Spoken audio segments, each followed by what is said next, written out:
자, 이번엔 그 국내 2차 전지 업체의 그 투자 전략을 좀 살펴보고 싶은데요. 우선 그 셀업체 세 곳의 그 최근 주가 흐름이 어떤지 그걸 좀 한번 말씀해 주시죠. 대형주들은 작년에 주가가 한 해간 한 3배 정도 갔었어요. SDI랑 LG화학이. 네. 1년간 한 3배 정도 올랐고 SK이노베이션은 한 30%밖에 안 올랐습니다. 굉장히 이제 다르게 갔었었는데 예. 올해는 또 완전히 달라요. LG화학, SDI는 거의 플랫이고요. YTD로. 네. 1월 1일부터 지금 한 5월 말까지 보면요. 예. SK이노베이션 한 40% 이상 올랐거든요. 네. 그러니까 이제 확실히 이제 작년에 좀 못 갔던 업체가 조금 더 이제 주가가 강하게 가고 있는 상황이고, 예.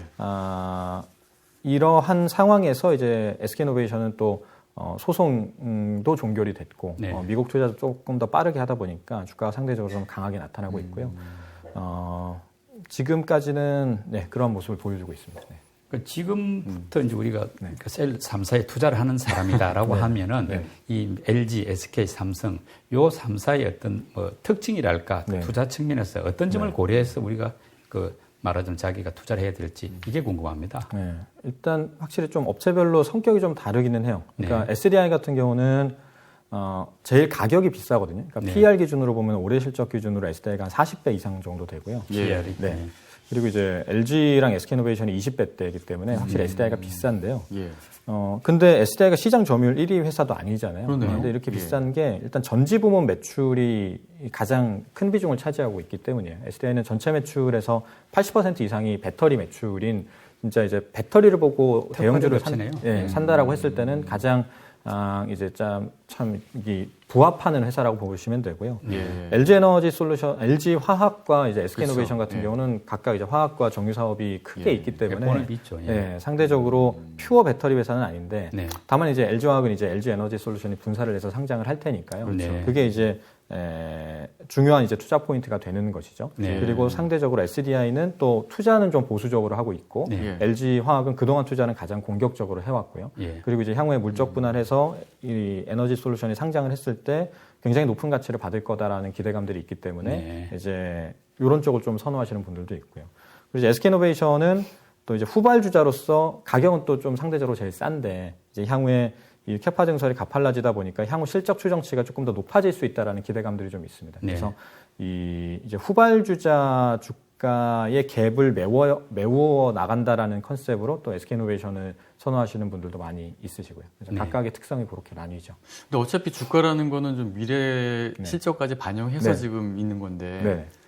그렇다면은 지금 들어가기 좀 위험하지 않습니까? 아무리 성장 산업이라고 하더라도 이미 다 반영이 돼 있다고 그러면은. 맞아요. 그러니까 저희가 계속 말씀드리는 게 작년 같은 주가 상승을 기대하지는 말자라고 말씀을 드려요. 그러니까 저희가 2차 전지 섹터를 좋아하고 2차 전지가 성장 산업이라고 보고 있지만 주가 흐름이 작년처럼 가파르게 또 향후에 뭐 단기간 내에 나타나기는 어렵다라고 생각을 하거든요. 왜냐하면 말씀 주신 것처럼 지금 상당 회사들이 이미 2022년 이후에, 그러니까 지금 21년 아직 상반기가 가지 않았는데요. 네. 22년 이후의 실적을 주가에 반영시키고 있고, 예.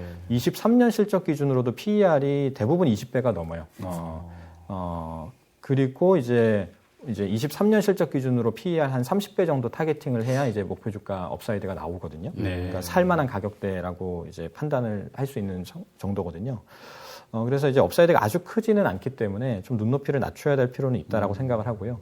다만 이제 그 안에서 애초에 23년 혹은 이제 조금 더 이제 시간이 지나서 24년 실적을 당겨오는 데 있어서 실적 추정치의 눈높이가 높아지면 가격 부담이 조금 해소가 되겠죠. 근데 이제 제가 뭐 지금까지 조금 보수적으로 말씀드렸지만 배터리는 그래도 23년 혹은 그 정도 실적을 당겨와도 충분하다라고 생각을 하는 게 지금 이제 저도 이제 테크 섹터를 다른 쪽도 봅니다만 한국 투자자분들 아무래도 테크 섹터 혹은 시클리컬 투자에 좀 익숙해져 있으세요. 그래서 이제 12개월 포워드 정도, 그러니까 당해년도 실적이나 혹은 한 12개월 이후의 실적 정도까지만 주가에 반영하는 습관이 좀 익숙해져 있는 것 같고, 가파른 성장 산업의 미래 실적을 당겨오는 데는 좀 부담이 있거든요. 왜냐하면 수요가 피크아웃 할 수가 있기 때문에. 대표적으로 최근에 뭐 화학주나 디스플레이 업체들 실적이 굉장히 좋음에도 불구하고 PER이 뭐 5배, 8배밖에 안 됨에도 불구하고 주가가 안 가는 게 지금 실적이 엄청나게 좋지만 수요가 다음 분기 혹은 내년 상반기에 꺾일 수 있다라는 우려가 있기 때문이잖아요. 반면에 근데 이제 2차 전지 섹터는 전기차의 수요가 꺾일 가능성은 사실 굉장히 낮죠. 그렇죠. 그러다 보니까 이제 수요의 피크아웃 우려는 굉장히 제한적이기 때문에 향후 이제 캐파 증설 스케줄이 갖춰져 있으면 수요 공급을 통해서 실적 추정을 하는데 크게 무리는 없어요. 22년, 23년 실적이 크게 미스날 가능성은 적거든요. 그래서 뭐 23년 실적을 당겨오는데 크게 이게 무리가 있다라고 생각하지는 않습니다. 지금 이번 이제 정상회담 이후에 그 SK 이노베이션하고 LG 화학이 이제 미국의 증설 계획을 내놨는데 미국에서 본격 생산되는 것은 2024년 5년 그 정도라고 봐야 되는 거 아닙니까? 공장 지어가지고 그렇다면은 뭐 2023년까지 이제 당겨서 지금 반영하고 있다는데 2024년, 25년도 주가 전망이 미래 전망도 크게 나쁘지 않을 것 같다는 생각이 드는데 어떻게 보십니까? 이제 저도 그렇게 생각을 해요. 이게 일단 미국 시장 같은 경우는 말씀드린 것처럼 중국이 지금 들어오기 어려운 시장인데 탑6 안에 한중일 3국만 있고 중국이 절반인데 경쟁사들 중에 가장 큰 업체들이 못 들어온다라고 하면 한국 업체들 입장에서는 정말 이제 무주공산이긴 하거든요. 그래서 굉장히 이제 좋은데 이제 문제는 배터리 업체들이 지금 수익성이 그렇게 좋지는 않아요. 그러니까 항상 이제 근원적인 질문이 배터리가 이제 매출은 엄청나게 일으킬 수 있을 것 같은데 이게 이제 마진을 남길 수 있느냐 여부가 이 배터리 섹터의 10년 전부터의 이 논쟁 근본적인 질문이네요. 네. 왜냐하면 지금 배터리 업체들 보면은 소형 배터리, 예를 들어서 우리 뭐 태블릿에 들어가거나 스마트폰에 들어가는 배터리는 마진이 그래도 10% 이상 나와요. 영업이익률이. 그래서 그걸로 사실 돈을 잘 벌죠. LG화학이나 SDI나. 근데 이제 전기차 배터리나 ESS는 아직 적자예요. 불과 뭐 한 3년 전만 해도 마이너스 10% 미만의 적자를 감내하면서 계속 투자를 해왔던 거거든요. 근데 이제 SDI가 한 BEP까지 왔고요. 파나소닉이 이제 소폭 흑자 진입을 했어요. 그런 상황에서 이게 이제 어느 정도까지 가느냐가 굉장히 이제 변수가 많거든요. 만약에 배터리 섹터가 계속 가격 협상력을 우위로 가져가면서 원가를 잘 절감을 시켜 나간다라고 하면은 뭐 소형전지에서 지금 버는 뭐 10%까지 벌 수도 있는 거고요. 근데 좀 부정적으로 보시는 분들은 저희가 어차피 자동차 부품 서플라이 체인에 편입이 되는 거잖아요. 그러니까 일반적인 자동차 부품 회사들이 뭐 잘하는 회사들이야 뭐 10% 나오지만 평균적으로 5%이기 때문에 배터리를 그냥 자동차 부품으로 본다라고 하면 5% 넘기기 어렵다라고 봐야 되겠죠. 그 와중에 이제 중국과의 가격 경쟁이 심화된다라고 하면은 과거 태양광이 그러했던 것처럼 매출 전체 글로벌 시장은 연평균 30% 성장을 하는데 과실은 안 남는 시장으로 갈 수도 있어요. 근데 이제 BEP까지 왔으니까 어떻게 될지는 이제 상황을 봐야 되겠죠. 근데 지금 보면은 지금 말씀드린 대로 시장이 생각보다 이 글로벌 탑6의 과점률이 좀 강하고 그리고 그 와중에 또 완성차 업체들은 계속해서 전기차 경쟁을 가속화시키고 있고 그러면 가격 협상력은 배터리 쪽에 있지 않나라는 생각을 하고 있어요. 그래서 뭐 두 자릿수 마진까지 모르겠지만 미드 싱글에서 하이 싱글 정도까지 되는 영업이익률은 취할 수 있다라고 보는데 그렇게 보면 이제 향후에 그 2023년, 24년, 25년 실적 추정치가 더 올라가겠죠. 그러면서 이제 주가의 업사이드도 더 발생할 거고요. 그래서 지금부터는 전기차는 계속 많이 팔릴 것 같아요. 많이 팔릴 거고 배터리도 많이 팔릴 텐데 그 와중에 이제 마진이 잘 올라가느냐 여부가 주가 측면에서는 매우 중요한 시기다라고 생각을 합니다. 그러니까 마진이 하이 싱글이라는 게 한 7, 8, 9% 그렇죠. 그 정도로 보시면 그 정도까지는 가주면 아주 긍정적인 시나리오죠. 그렇게 하면은 지금 뭐 SDI든 LG화학이나 SK이노베이션이든 향후에 실적 추정치들이 계속 올라갈 거예요. 그러면서 이제 가격 부담도 해소가 될 거고요. 이제 그 과정에서 지금 이제 아직까지는 BEP고 SK이노베이션은 또 이제 보상금도 줘야 되다 보니까 수익성이 아직은 좀 안 좋죠. 그래서 그러면 국내 세계 업체 중에서 그 BEP 손익분기점을 넘은 기업은 지금 아직은 없는 건가요? 이 전기차 배터리 부문만 보면은 SDI는 지금 BEP까지 왔고 이번 2분기에 이제 흑자 전환하겠다라고 지금 전망을 저희는 하고 있고요. 그리고 이제 LG화학은 전기차 배터리 부문만의 마진을 오픈하고 있지는 않아요. 전지 부문 합산 영업이익률은 거의 하이싱글 나오는데 요거는 이제 아까 말씀드린 뭐 스마트폰이 다 합산된 거라서 변수는 있고요. 다만 이제 SK이노베이션은 지금 소형전지 안 하기 때문에 지금 전지사업부의 마진이 전기차 배터리 마진이거든요. 예. 여기는 아주 대폭 적자죠, 지금은. 이제 보상금도 줘야 되고 네. 이제 초기이다 보니까. 근데 내년에 연간으로 한 뭐 1% 정도의 영업이익 흑자 전환을 할 수 있다. 예. 2%의 영업이익률을 시현할 수 있다라는 가이던스를 제시한 바 있습니다. 그러면 세계 1위 업체인 CATL 같은 경우는 어떻습니까? CATL은 이게 이제 CATL이 굉장히 높은 가격을 받는 이유이기도 한데요. 네. 거의 두 자릿수 마진이 나와요. 전기차 배터리를 하는데. 네. 근데 이제 지금 과거 LCD 산업 때도 보면은 이제 보조금이 엄청 들어가기 때문에 네. 이 원가 구조가 좀 다르기는 한 것 같아요. 이게 이제 재무제표상에 드러나지 않는 것이라 네. 좀 뭐 어렵습니다만 그 일단은 네, 이 보조금이 분명히 작용을 하고 있다라고 보고 있고요. 예. 네, 그 부분이 지금 마진의 차이로 연결이 되고 있습니다. 바로 동률에 비교하기가 좀 어려운 부분이죠. 맞습니다. 중국 네. 업체니까. 네. 예. 그리고 이제 배터리는 소재 산업이 굉장히 중요하지 않습니까? 지금 우리 뭐 여러 번 다룬 부분도 있습니다만 그래도 양극재, 음극재부터 우리 어떤 현재의 그 뭐 주가 수준하고 또 기술 경쟁력 이거 한번 점검해 보시죠. 네, 그 소재 업체들은 셀메이커와 달리 수익성에 있어서도 한국 업체들이 좀 더 잘하고 있어요. 그러니까 이 딱 그 주가의 가격을 보면 뭐 예를 들어서 PER 기준으로 비교를 했을 때 대형주들은 한국 업체들이 CATL 대비해서 훨씬 쌉니다. 그러니까 한국 대형주들이 기본적으로 비싸긴 한데 그래도 중국보단 싸거든요. 네. 근데 이제 소재구는 한국 업체들이 더 비싼 업체들이 종종 있어요. 중국보다도. 네. 그 말은 이제 실적 성장세가 중국보다 더 가파르다라는 건데요. 실제로 보면은 뭐 양극재도 그렇고 동박도 그렇고 분리막도 그렇고 예. 한국 업체들의 캐파 성장률이 더 가파르고 네. 마진도 이미 높은 수준을 취하고 있는 경우가 많아서 소재 업체들을 조금 더 이제 시장에서는 높은 프리미엄을 부여하고 있는 상황이죠. 그럼 양극재, 음극재, 그다음에 뭐 분리막, 전해액, 동박 이렇게 분야가 있는데 네. 이 중에서 뭐 특별하게 좀 그 뛰어난 실적을 갖다 갖고 있다는 경쟁력이 있는 그런 분야는 어디가 있습니까? 그러니까 국내 업체가의 경우에. 일단 지금 그 모든 산업이 한국 업체들이 좀 유리한 이유가 기본적으로 한국 소재 업체들은 매출에서 거의 대부분 혹은 상당 부분이 국내 배터리 3사로 가는데요. 국내 배터리 3사가 지금 글로벌 시장 내에서 점유율이 굉장히 빠르게 올라가고 있기 때문에 네. 그 낙수 효과를 받으면서 소재 업체들이 같이 성장을 하고 있어서 확실히 해외 경쟁사들 대비해서는 유리한 상황이에요. 그래서 다 좋은데 그러다 보니까 다들 굉장히 비싸거든요. 네.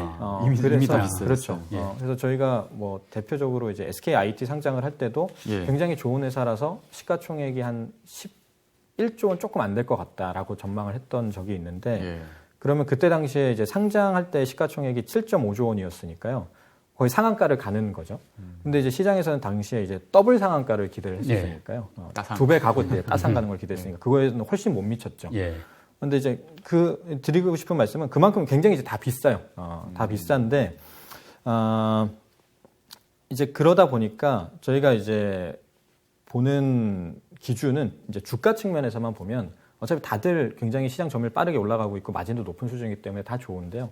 다만 이제 그 안에서, 추가적인 증설을 통해서 실적 추정치를 높여줄 수 있는 업체들은 그러면 이제 가격 부담이 좀 해소가 되니까요. 그런 네. 업체들 위주로 좀 좁혀서 보자라고 말씀을 드리고 있죠. 그런 업체들이 이제 뭐 양극재나 동박이나 그런 업체들 안에 조금씩 이제 있는 상황입니다. 예. 어떤 한 산업이 뭐 압도적으로 좋다 이렇게 보고 있지는 않습니다. 근데 이제 그 배터리 관련 핵심 소재들이 지금 중국 업체 같은 경우에는 그 광산을 이렇게 막 가져가지고 말하자면 그 소재의 내재화 이런 게 되면서 우리한테 상대적으로 유리하다 이런 말이 있더라고요. 그러니까 망간이라든지 뭐 니켈 같은 이런 원료를 중국이 많이 있으니까 네. 그런 측면에서 우리 어떤 소재 업체들이 좀 중국과의 경쟁에서 부담이 될 수 있는 그런 소지는 없을까요? 그게 이제 점점 부각이 될 것 같아요. 지금까지는 사실 크지 않았거든요. 네. 왜냐하면 뭐 요번에 이슈가 됐던 망간 같은 경우도 전체 망간의 글로벌 소비량 중에 배터리가 가져가는 게 2% 정도밖에 안 되기 때문에 네. 이 중국이 자원을 무기화했을 때 배터리 쪽이 갖는 타격이 그렇게 크지는 않아요. 근데 이제 문제는 이게 계속 높아지겠죠. 이게 배터리가 엄청 쓰이게 될 테니까 망간부터 해서 기타 히토류가 배터리 쪽으로 가는 비중이 굉장히 높아질 거고요. 한국 업체들 입장에서는 확실히 이런 부분에 있어서는 지금 어떤 경쟁력을 확보하고 있다라고 보기는 어려워요. 네. 이런 이제 광산 그리고 광물 비즈니스는 이 뭐 시가총액 1조, 3조 되는 회사들이 대응하기에는 워낙 큰 산업이기 때문에요. 네. 지금 보면은 대표적인 코발트 회사 글렌코어나 기타 니켈 하는 러시아 회사들의 시가총액을 보면은 수십조 원 하는 회사들이 광산 비즈니스를 하고 있기 때문에 네. 이거는 사실 이제 어떤 국영기업과의 자본 협력도 필요한 것이고요. 그래서 이런 부분들은 지금 한국 업체들의 리스크인 것은 분명히 인지를 하고 가야 되는 부분이라고 생각을 합니다. 그 셀업체하고 네. 그 소재 부품 업체하고 이렇게 비교했을 때 마진율은 그 소재 부품 업체가 더 크죠? 네, 어느 정도 큰가요, 그게? 지금 그 이제 이유는 왜 그렇죠? 네. 그 셀 쪽은 말씀드린 대로 아직 이제 BEP라고 말씀드렸고 소형은 10% 이상 마진이 나온다라고 말씀을 드렸잖아요. 네. 그리고 이제 소재 같은 경우는 양극재 회사들은 한 5에서 8% 정도 되는 마진이 나오는 산업이고요. 네. 그리고 이제 전해액이 이제 소형 전지랑 중대형이 조금 다른데 평균을 내보면 한 하이 싱글 정도 10% 조금 안 되는 10% 내외의 마진을 취하고 있고 그리고 음극재. 음극재가 좀 높아요. 20% 정도 마진이 나오고 여기가 좀 특이하네요. 네, 분리막이 그거보다 조금 더 높습니다. 20% 중반 정도 마진이 나오고요. 동박도 한 10% 중반 정도 마진이 나옵니다. 그래서 이쪽은 상대적으로 마진이 높고요. 이 차이가 나는 이유에 대해서는 상대적으로 일단은 셀부터 해서 소재 안에서도 보면은 고정비 비중이 높은 산업의 마진이 좀 높아요. 그러니까 무슨 말이냐면은 지금까지 원재료가 예를 들어서 니켈이나 코발트 이런 거 말씀을 드렸는데 배터리 그리고 각종 양극재 이런 쪽은 이 전체 제조 원가에서 이런 광물이 차지하는 변동비 비중이 굉장히 높거든요. 그러니까 아무래도 그러면은 아무래도 이제 원자재 가격 오르면은 마진 압박이 심화될 수밖에 없잖아요. 물론 판가에 어느 정도 반영을 시키지만 분명히 마진의 압박이 생기는 것은 분명합니다. 그래서 이런 이제 감가상각비나 이런 고정비 비중이 높은 회사들이 상대적으로 마진이 좀 높고요. 거기에서 이제 상대적으로 분리막과 음극재가 고정비 비중이 제일 높은 산업이거든요. 그래서 이쪽이 좀 마진이 높고, 그리고 이제 셀 쪽이 좀 마진이 안 좋은 것에 대해서는 그동안 사실 이들은 소형전지 위주로 투자를 해왔다 보니까 소형전지는 감가상각이 상당 부분 종료된 라인들이 많이 있는 반면에 전기차용 배터리는 투자를 시작한 지 2016년 이후에 본격적으로 시작을 했고요. 소재 업체들은 그 전부터 소형전지용으로 이미 많은 대응을 해왔던 업체들이기 때문에 상대적으로 원가 관리 측면에서는 셀메이커 대비해서는 조금 더 유리했던 상황이죠. 그럼 셀 메이커가 있고 또 소재도 한 5가지 정도로 우리가 되지 않습니까? 양극재, 음극재, 전해액, 분리막, 동박까지 이 6개 정도 분야를 나눈다면 그 중에서 향후 주가 흐름으로 볼 때 또 마진을 감안해서 어느 쪽이 가장 좀 좋아 보인다 생각하십니까? 아까 말씀대로 음극재 같기도 한데. 일단은 그 음극재만 잠깐 말씀드리면은 음극재는 사실 상장사가 포스코케미칼밖에 없는데요. 포스코케미칼은 증설을 지금 음극재 쪽은 거의 안 해요. 그러니까 음극재라고 하는 산업은 이 제철 비즈니스를 하는 업체들이 거기서 나오는 부산물인 흑연을 가지고 만드는 산업이다 보니까 사실 이 신규 경쟁자가 진입하기 굉장히 어려워요. 제철소 만들 수는 없잖아요. 약간 독점이 되네요. 그러다 보니까 이제 마진이 좀 높은 거고 그러다 보니까 또 중국 업체들이 많이 해서 여기는 또 한국 업체들이 여기에서 또 경쟁적으로 증설하기는 좀 어렵습니다. 그래서 음극재 쪽을 보고 투자하기는 조금 어렵고요. 이제 방금 말씀 주신 그 기준 하에서 보면 어느 산업이 딱 좋다라고 말하기는 어려운데. 그런가요? 왜냐면 이제 매출 성장성은 다들 비슷한 상황이고 그 안에서 한국 업체들은 시장 점유율이 같이 다들 올라가고 있기 때문에 어디가 더 압도적으로 좋다라고 보지는 않고요. 다만 이제 변수들을 보면서 그때그때 만약에 긍정적인 변수들이 발생하면 이쪽을 좀 집중하자라는 생각은 있어요. 일단 셀 쪽 같은 경우는 아까 말씀드린 대로 지금 아직 적자고 이제 마진이 올라가는 구간이기 때문에 마진이 예상했던 것보다 빠르게 올라가는 게 보이면 셀 쪽을 집중적으로 사자라는 생각이고요. 대형주들이죠. 반면에 이제 소재주들 같은 경우는 지금 이슈가 이 완성차 업체들의 내재화 이슈가 굉장히 큰 이슈잖아요. 테슬라든 폭스바겐이든 이제 JV 설립해서 배터리 만들겠다라는 얘기를 하거나 혹은 혼자 만들겠다라는 얘기를 하고 있어서 소재 업체들은 향후에 이런 이제 신규 업체들, 그게 배터리 JV가 됐던 아니면 아예 완성차와의 직접 컨택이 됐던 이런 이제 신생 업체들로 매출이 다각화되는 업체들은 조금 더 이 프리미엄을 받을 것 같아요. 네. 그래서 이런 업체들을 위주로 보자. 어떤 산업 특정 산업을 보기보다는 이런 이슈들이 있는 업체들 위주로 보자라는 생각이죠. 섹터를 보기보다는 기업을 보자. 네, 맞습니다. 그 기업, 그들이 소재 같은 경우는 해당 산업 내에서 이제 완성차 업체나 신생 업체들로 매출이 다각화되는 모습들이 나오느냐 여부를 좀 보자라는 생각이고요. 대형주들은 이제 마진이 중요해지는 시기니까 마진이 올라가는지 여부를 보자라는 생각이죠. 그 음극재 같은 경우에는 원료가 흑연이라고 하셨는데 네. 그게 뭐 실리콘으로 대체되는 그런 움직임이 있다는데 그게 가시화되고 있습니까? 네, 그렇습니다. 이게 그 흑연은 지금 지난 거의 한 15년간 배터리 에너지 밀도 개선에 크게 기여하지는 못했던 소재예요. 네. 이제 물리적인 한계에 다다라 있고 그러다 보니 이제 에너지 밀도 개선을 하는 데 있어서 양극에 집중을 해왔었죠. 근데 이제 양극도 어느 정도 이제 한계에 다다랐기 때문에 다시 이제 음극에서 흑연을 조금 더 이제 개량할 수 있는 부분으로서 여러 가지 첨가를 하기 시작을 했는데 그 중에 하나가 이제 실리콘입니다. 네. 그래서 조금 구체적으로 표현하자면 이 리튬이온 전지는 양극과 음극을 리튬이온이 오가면서 구동을 하게 되는 것인데 흑연이 많은 리튬이온을 머금어 줄수록 좋은 거거든요. 네. 근데 이제 흑연은 한계가 좀 있고 실리콘을 첨가하면 더 많은 리튬이온을 머금게 돼요. 그래서 실리콘을 조금씩 첨가하게 되는데 이제 그 과정에서 너무 많이 머금으면 또 이게 터질 수가 있다 화재 보니까 위험이 있다 그렇죠. 네, 그래서 그 부분을 잘 컨트롤할 수 있도록 지금 한 1% 첨가해보고 5% 첨가해보고 뭐 10% 첨가해보고 하면서 이제 개발을 하고 있고요. 그래서 이 음극재를 만드는 회사들이 그 실리콘 첨가제도 같이 하려고 하죠. 포스코케미칼도 그런 움직임이 있고요.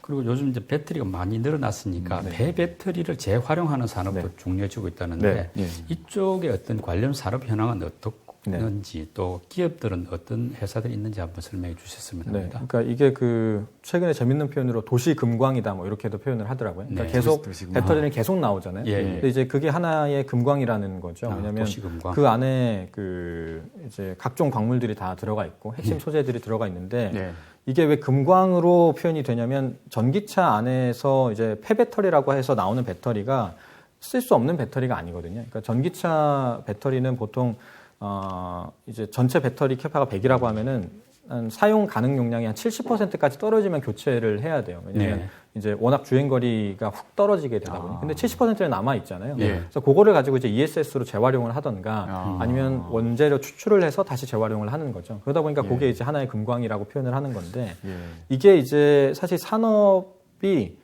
초기 단계라고 보기도 어려울 정도로 이제 막 이제 논의가 되는 시기예요. 왜냐하면 전기차가 뭐 글로벌리 엄청 팔렸다라고 하지만 여전히 중국 위주로 그동안 성장을 해왔고 유럽과 미국은 이제 시작을 하는 단계고요. 한국은 사실 이 폐배터리가 나오기 시작하는 단계라고 보기도 어렵습니다. 이제 막 시작을 하는 거죠. 그나마 이제 전기차가 본격적으로 보급된 게 한국도 한 7, 8년이 되어 가는데요. 이 7, 8년이 되다 보니 조금씩 나오는데 그동안 국내 이제 조항은 지자체에 반납해야 된다라는 거였어요. 근데 이제 이 폐배터리가 계속 나오는데 이거를 계속 시나 도에 반납하면 시나 도가 이거를 컨트롤할 수가 없잖아요. 그래서 작년에 개정이 된 게 법률이 개정이 된 게 이제 배터리 사업자 혹은 특정 업체들이 상업 활동을 할 수 있게끔 열어줬거든요. 그러니까 그러다 보니까 이제 본격적으로 업체들이 들어올 텐데 저희가 이제 추천했던 업체들 중에서는 에코프로가 그 배터리 리사이클 사업을 이제 진행을 하고 있고요. 그리고 이제 추가적으로 배터리 대형주들도 여기에서 비즈니스 모델을 창출하려고 하고 있습니다. 근데 이게 이제 어떤 형태로 갈지는 워낙 초기 단계다 보니까 조금 좀 모호한 부분들이 있죠. 일단은 근데 본격적으로 개발을 하는 그 초입 단계라고 하는 것은 분명합니다. 그럼 자동차에 들어가는 그 배터리 같은 경우에는 수명이 어느 정도 됩니까? 아까 70%까지는 사용한다고 하셨는데 한번 이제 들어가서 사용하기 시작하면 한 몇 년 정도까지 있을 수 있어요? 이게 이제 그 결국은 이제 주행 거리에 따라 다르다 보니까 연하는 변수가 있잖아요. 뭐 어떤 사람은 뭐 10년을 가도 뭐 10만 킬로 타는 분들이 있고 이게 다 다른데요.